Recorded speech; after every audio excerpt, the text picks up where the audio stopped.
આ છે મીઠાનો પહાડ, તે ઉપર તમને અંદાજો આવી ગયો છે ખોલીમાં લોકોના કેવા કામ કરે છે। કોઈ પણ ચામડીનો રોગ હોય, કોઈ ગુમડું થયું હોય, ધાધર થઈ હોય, ખ થઈ હોય, ખરજવું થયું હોય, જયારે ડોક્ટરો હાથ ઊંચા કરી દે ત્યારે આ તમે ખોલીમાંની માનતા રાખો એટલે તમને 100% સારું થઈ જાય। આજે હું તમને ગુજરાતના એવા ચમત્કારિક મંદિરે લઈ જઈશ જ્યાં માનતામાં શ્રીફળ, અગરબત્તી, પેંડા નહીં પણ ખાલી મીઠું મીઠું મીઠું।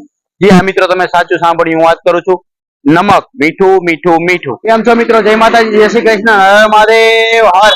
આ ખોલીમાનું મંદિર છે તે રોડના, તમે જોઈ શકો છો, રોડના કિનારે છે, એટલે રોડમાં ખોલીમાનું મંદિર નડતું હતું, તેથી જ રોડ ખાતા વાળાએ છે તેમને હટાવવાની કોશિશ કરી, જીસીબી તેમને હટાવવાની કોશિશ કરી।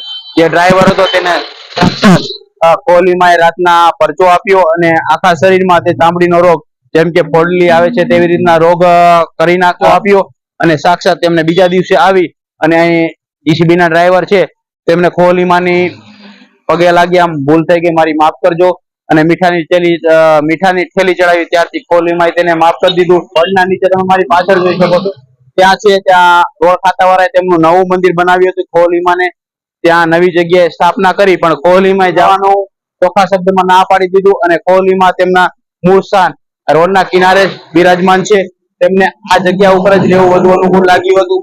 આ વિડીયો વધુમાં વધુ શેર કરો જેથી કરી આવા વિડીયો વધુ લોકો સુધી પહોંચી શકે। તમે મારી પાછળ મીઠાનો ઢગલો જોઈ રહ્યા છો, તે ઉપર તમને અંદાજો આવી ગયો છે કોહલીમાં છે લોકોના કેવા કામ કરે છે। કોઈ પણ કામ હોય, કોઈ પણ ચામડીનો રોગ હોય, દાદર થઈ હોય, ખ થઈ હોય, ફરજવું હોય, જયારે ડોક્ટર હાથ ઊંચા કરી દે કે આ ચામડીનો રોગ નહીં મટે, ત્યારે અહીં ખોલીમાં ને મીઠાની માનતા રાખે, ખાલી ફક્ત ખોલીમાં ને મીઠાની માનતા રાખે એટલે ગમે તેવો ચામડીનો રોગ હોય તો તેને 100% મટી જ જાય છે। ને આ મંદિરના લોકેશન ની વાત કરીએ તો થરા રાધનપુર હાઈવે ઉપર, રાધનપુર થી માત્ર 3 કિલોમીટર જેવું આગળ આટલો ચિનાર નામનું ગામ આવે છે, રોડના કિનારા ઉપર જ અહીં ખોલીમાનું મંદિર આવેલું છે। તમે ખોલીમાના મંદિરે આવ્યા છો કે નહીં તે કમેન્ટ કરીને જણાવો, તેમજ તમારી આસપાસ પણ આવા ફરવાલાયક સ્થળ હોય તો અમને કમેન્ટ કરીને જણાવો, જેથી કરી અમે દરેક ગુજરાતી સુધી પહોંચાડી શકીએ। અને કમેન્ટમાં જય ખોલીમાં લખવાનું ભૂલતા નહીં, અને આજનો વિડીયો વધુમાં વધુ શેર કરો જેથી કરી આવા વિડીયો વધુ લોકો સુધી પહોંચી શકે। જેવી રીતના લોકોના કામ થતા ગયા તેવી રીતના છે તે લોકોના મીઠાની માનતા રાખવા માંડ્યા, અને અત્યારે તમે મારી પાછળ જોઈ રહ્યા છો, એક બે નહીં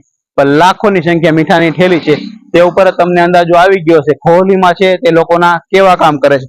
અહીં માનતા કરવા માટે લોકો દૂર દૂરથી ક્યાંયથી આવે છે, દેશમાંથી, આપણા ગુજરાત રાજ્યમાં તો આવે છે, પણ દેશ બહાર રાજસ્થાન, મધ્યપ્રદેશ બધા રાજ્યોમાંથી આવે છે, વિદેશમાંથી પણ આવે છે। તમે ઘરે બેઠા પણ યુટ્યુબ ના માધ્યમથી વિડીયો જોઈને ખોલીમાની માનતા રાખી શકો છો, અને તમને સારું થઈ જાય તો તમે અહીં રૂબરૂ આવી અને ખોલીમાની માનતા પૂરી કરી શકો છો। ઉપર તમને અંદાજો આવી ગયો હશે કે ખોલીમાં છે તે લોકોના કેવા કામ કરે છે। આ 1 2 કે 4 5 કે 1000 નહીં પણ લાખોની સંખ્યામાં મીઠાની થેલી છે, તે ઉપર તમને અંદાજો આવી ગયો હશે ખોલીમાં છે તે લોકોના કેવા કામ